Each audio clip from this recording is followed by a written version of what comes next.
Queridos, bom dia. Sejam bem-vindos à nossa aula de hoje.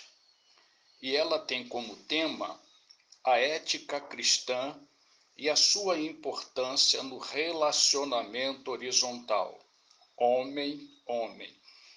Nós já tratamos, quando o fizemos nas lições anteriores, o relacionamento vertical homem-Deus. Então, agora, dando um prosseguimento, nós vamos tratar do relacionamento horizontal homem-homem. O tema é o somatório de duas análises anteriores, ética cristã e a relevância dos 10 mandamentos.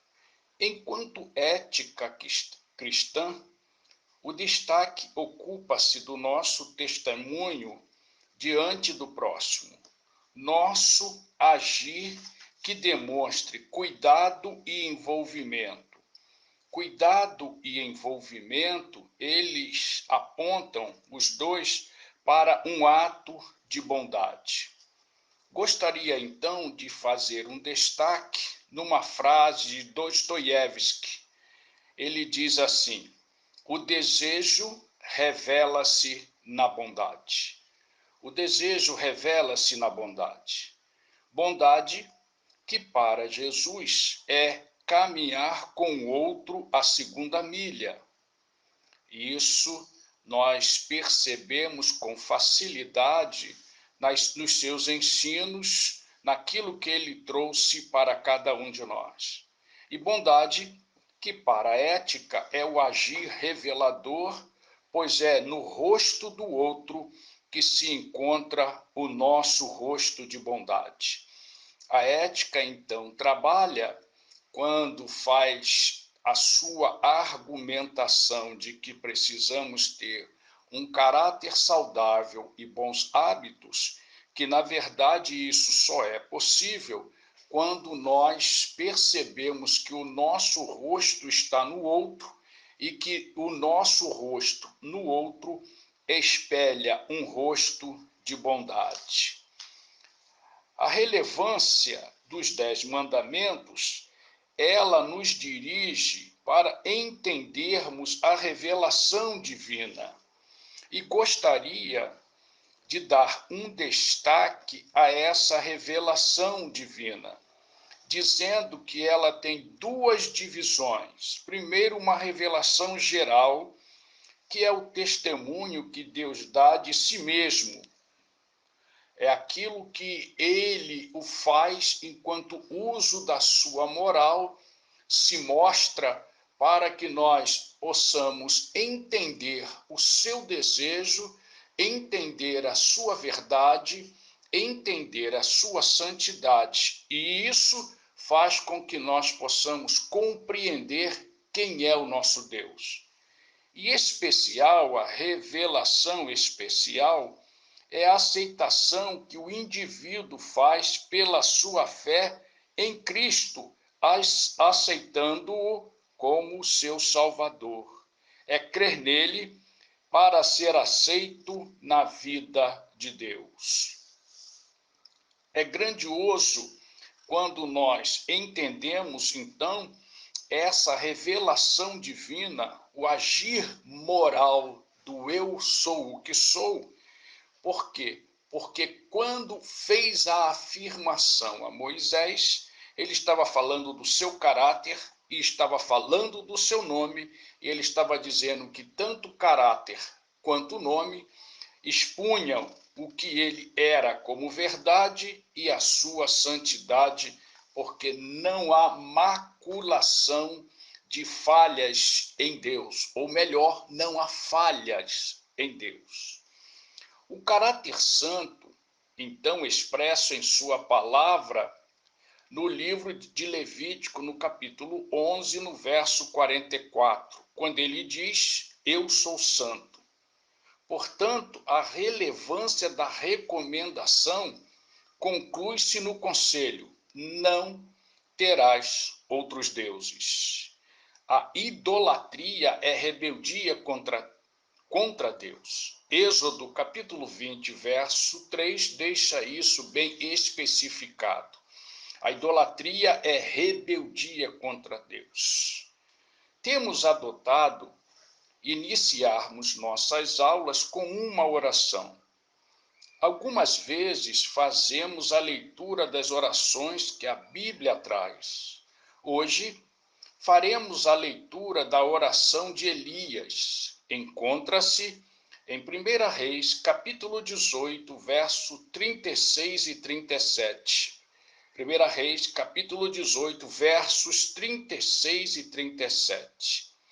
A hora do sacrifício, o profeta Elias colocou-se à frente do altar e orou: Ó Senhor, Deus de Abraão, de Isaque e de Israel, que hoje fique conhecido que tu és Deus em Israel e que sou o teu servo e que fiz todas estas coisas por ordem tua. Responde-me, ó Senhor, responde-me, para que este povo saiba que tu, ó Senhor, é Deus e que fazes o coração deles voltar para ti. Amém. Ao fazer uso da oração, tenho como objetivo adorar a Deus. Percebo que a oração, quando utilizada em muitas igrejas, deixou de ter esse objetivo para se tornar em meras repetições de petição. E o que eu ainda posso elevar o nível do descrédito com relação à oração é porque muitas vezes a sua utilização não tem sentido nenhum, não tem nenhuma eficácia, porque a fazemos buscando proveito próprio. Creio que a finalidade da oração é a adoração, e ela é essencial, a adoração, para o nosso relacionamento com Deus. Quando Jesus Cristo disse que deveríamos entrar em nosso quarto, fechar a porta e orar em secreto a Deus, e ele então entenderia a nossa oração e nos responderia, eu creio que o primeiro passo ali que Cristo nos deixou como ensino preciosíssimo é que nós deveríamos nos curvar em adoração ao nosso Deus. Antes de estudarmos o novo conjunto de relacionamentos composto pelos 6 últimos mandamentos, que reforçam a horizontalidade do relacionamento homem-homem, é fundamental darmos um mergulho mais profundo na ética, porque a ética é o encontro do meu rosto limpo, sem cosmético, sem nada, rosto que realmente expresse aquela alegria de servir ao Senhor com o rosto do outro, porque ele é digno. Sua existência também é imagem do Criador. Ou seja, a ética então trabalha o encontro do meu rosto com o rosto do meu próximo, porque todos nós somos imagem do Criador. A ética só tem sentido quando apreendemos em nosso espírito, como a recomendação joanina em João capítulo 4, verso 24, que devemos adorar em espírito e verdade. As ações benéficas, então, nos direciona ao outro em espírito e em verdade, é quando seguirmos a estrada que nos conduz ao outro, para então apresentarmos diante do outro a nossa prática ética de bons hábitos e de bons costumes. Apresento como exemplo ético o testemunho de Jim Downing, que o pastor Fausto Vasconcelos apresentou na sua devocional presente no manancial deste ano, no dia 11 de maio.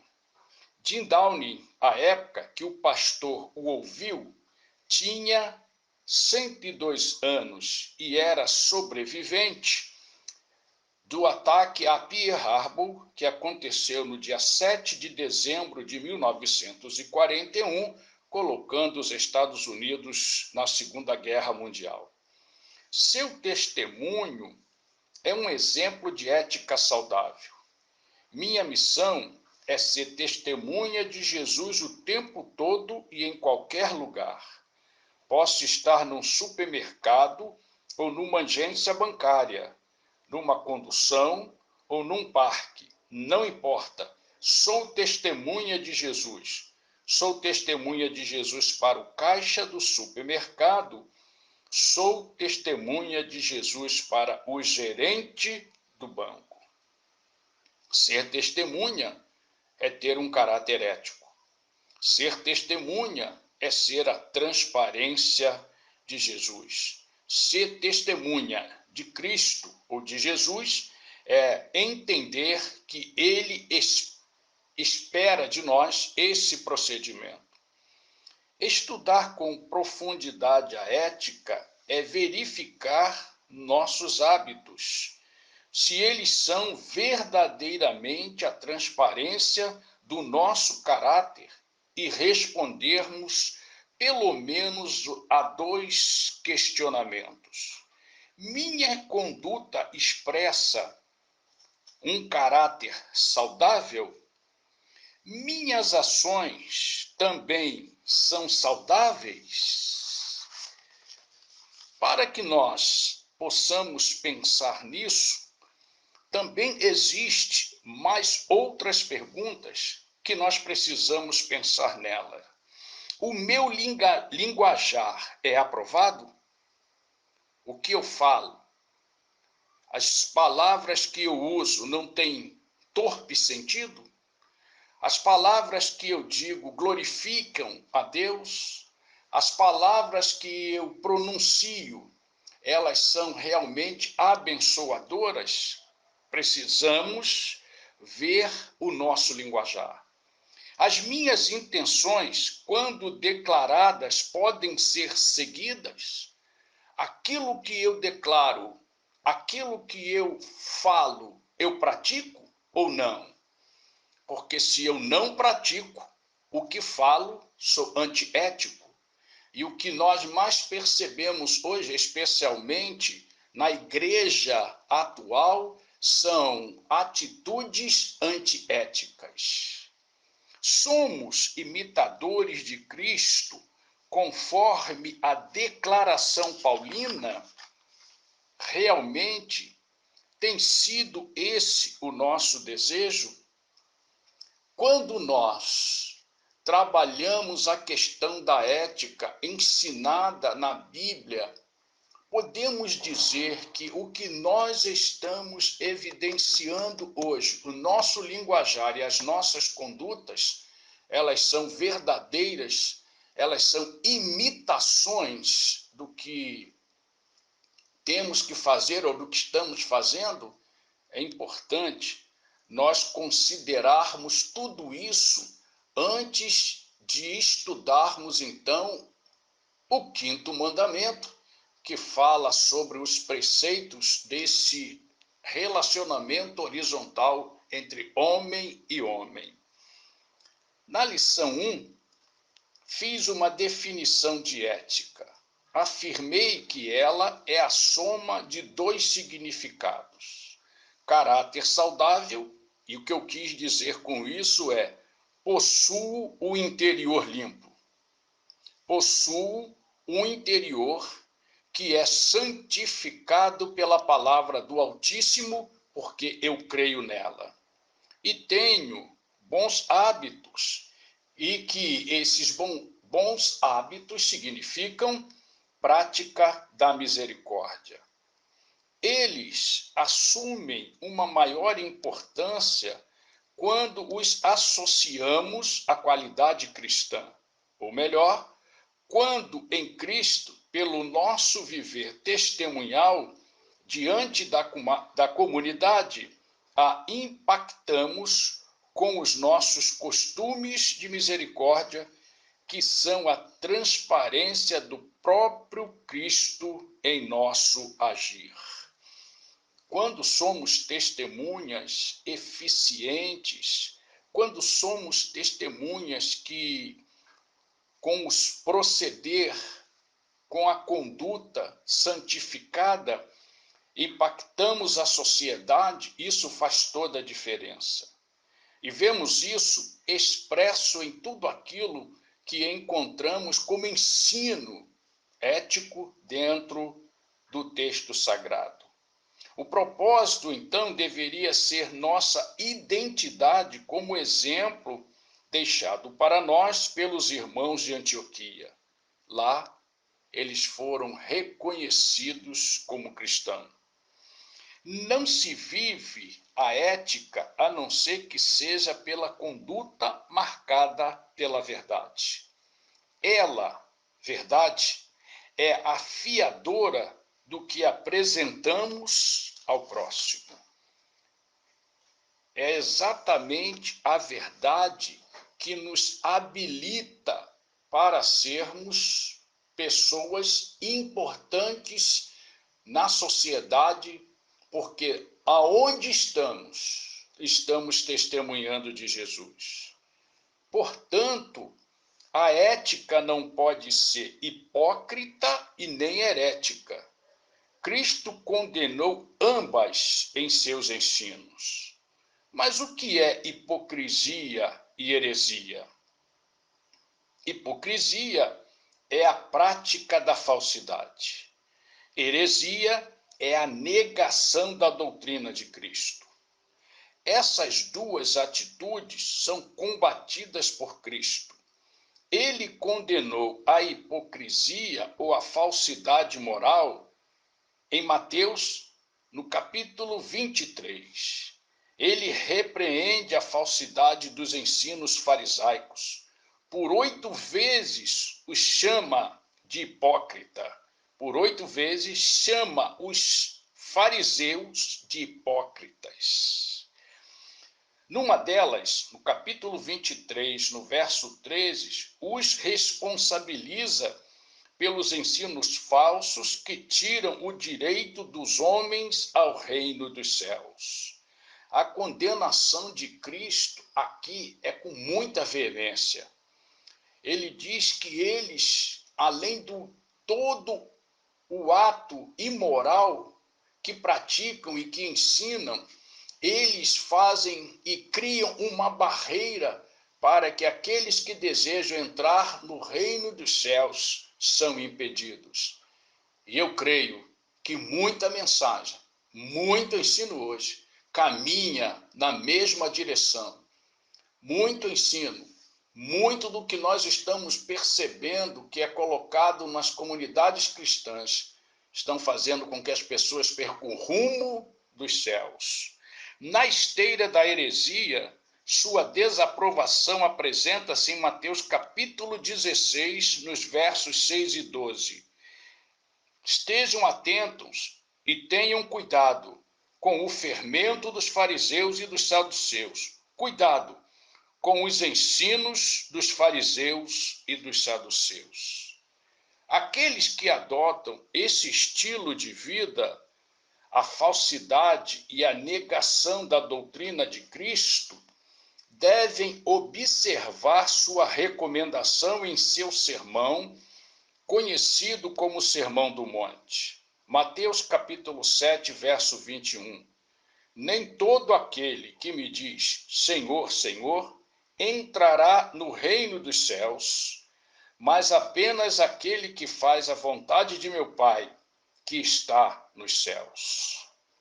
Uma ética hipócrita e herética leva o seu praticante a ouvir de Cristo claramente o que está em Mateus capítulo 7, verso 23. Nunca os conheci. Deus não se compromete, Cristo não se compromete com falsidades, hipocrisias e heresias. Precisamos observar isso, especialmente quando nós começamos a fazer o nosso julgamento a partir das nossas lideranças, Nós precisamos começar a checar as nossas lideranças para ver se elas realmente ensinam aquilo que a Bíblia coloca como verdade. Caminhando, então, para a minha conclusão, eu concluo a minha aula fazendo uma análise na parábola da ética cristã. Destaco as 3 lições que Cristo apresenta.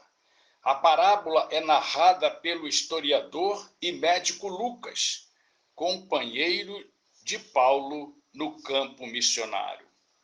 Ela se encontra em Lucas, capítulo 10, versos de 25 a 37.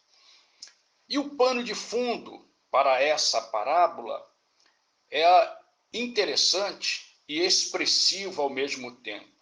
Começa com a pergunta do doutor da lei: Mestre, o que preciso fazer para herdar a vida eterna?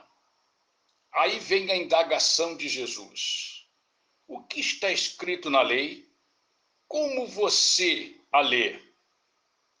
Aí o doutor responde: ame o Senhor, o seu Deus, de toda a sua alma, de todas as suas forças e de todo o teu entendimento. É interessante que ele coloca as 3 lições que nós encontramos em Deuteronômio, capítulo 6, verso 5. E ame o seu próximo como a si mesmo. Em Levítico, capítulo 19, verso 18, está acrescido isso. Então, nós temos aqui 2 destaques. Primeiro, a afirmação da lei. De toda a sua alma, de todas as suas forças e de todo o teu entendimento. E temos, na segunda, a prática sacerdotal. A segunda recomendação é uma prática sacerdotal. Ame o seu próximo como a si mesmo. Diante da afirmação do doutor da lei, Jesus então responde, considerando a resposta do doutor da lei, então ele responde: você disse corretamente, faça isso e viverá. A essa consideração de Jesus, o doutor da lei então tenta justificar-se, porque talvez ele não praticasse amor ao seu próximo. Estava recitando, estava dizendo, mas ele não praticava. Jesus o responde contando a parábola, indicando as 3 lições que todos deveríamos, ou que eles deveriam ter como ação de ensino e que todos nós deveríamos também aprender. A primeira lição: a indiferença sacerdotal. No capítulo 10, no verso 31 de Lucas, nós encontramos isso, a hipocrisia para com o próximo. Olha o que diz o texto. Passou pelo outro lado, o homem não merecia socorro, conforme o sacerdote. Ele não lhe traria nenhum benefício, só gasto. É preocupante isso. Quando um sacerdote que deveria voltar-se para o próximo, vê que o homem estava nu, percebeu que ele estava quase morto, ele falou: eu não tenho lucro nenhum em ajudá-lo, vou-me embora. A segunda lição, a mentira da adoração.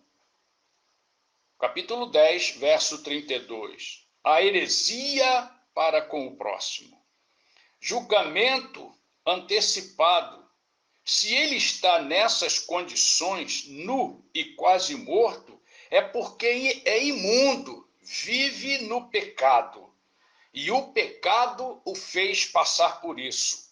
Esse julgamento é ainda mais consciente, porque o levita viu a condição do homem. Então, essa adoração em que nós vamos para os lugares que são consagrados para os nossos louvores e nós não estamos habilitados porque a nossa conduta não nos justifica nos cantos que cantamos, precisa ser pensada com toda a profundidade, extraindo da palavra de Deus aquilo que pode ser importante para nós e o é. A terceira lição, o agir moral e ético, capítulo 10, verso de 33 a 35. O agir com compaixão, com piedade. Aquele samaritano, então, foi movido de compaixão, de piedade. O agir do compaixão, então, ele se expressa em algumas ações. Primeiro, ele se aproximou do moribundo. Ele se aproximou daquele homem. Ele constatou a realidade a que ele estava preso. E ele, então, propôs em seu coração, no seu interior, ajudá-lo. E o fez. Cuidou dele.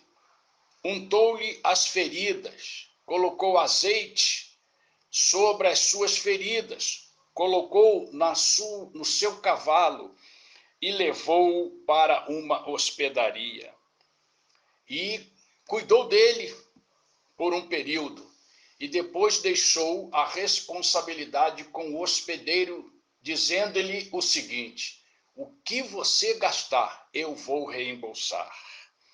O que isso quer dizer? A terceira atitude, a valorização do próximo.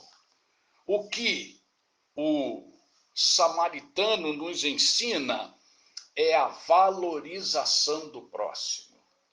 A ética, ela é individual, porque quando nós a usamos como padrão moral e quando nós a usamos como padrão espiritual, nós olhamos o outro como próximo.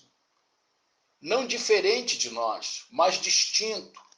Tem a sua maneira de ser, tem a sua identidade, tem as coisas que mostram nele aquilo que ele verdadeiramente é. Então, nós precisamos entender que o próximo também é o nosso próximo. Eu sou próximo do outro e o outro é o meu próximo. Foi exatamente essa atitude que o samaritano mostrou. Ele olhou o homem e falou: eu poderia estar nas mesmas condições e gostaria de ser tratado como eu vou tratá-lo. Então eu concluo em definitivo com uma frase anônima. É no rosto do outro que encontramos o nosso rosto. Quando não há esse encontro, o que temos é o aparecimento das máscaras, da hipocrisia e da heresia. Eu vou repetir.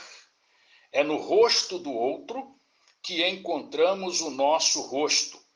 Quando não há esse encontro, o que temos é o aparecimento das máscaras, a hipocrisia e a heresia. Queridos irmãos, é um desafio o comportamento do crente. Quando nós nos baseamos nos princípios bíblicos da ética cristã e quando nós estudamos a relevância dos 10 mandamentos. Que Deus nos abençoe, que nós sejamos éticos, verdadeiros e sinceros, que o nosso rosto no outro mostre o nosso rosto de bondade, porque Cristo sempre deixou para nós o exemplo de que ele queria que os seus servos agissem em misericórdia. Que Deus tenha em nós testemunhas eficientes e até a nossa próxima aula. Shalom Adonai.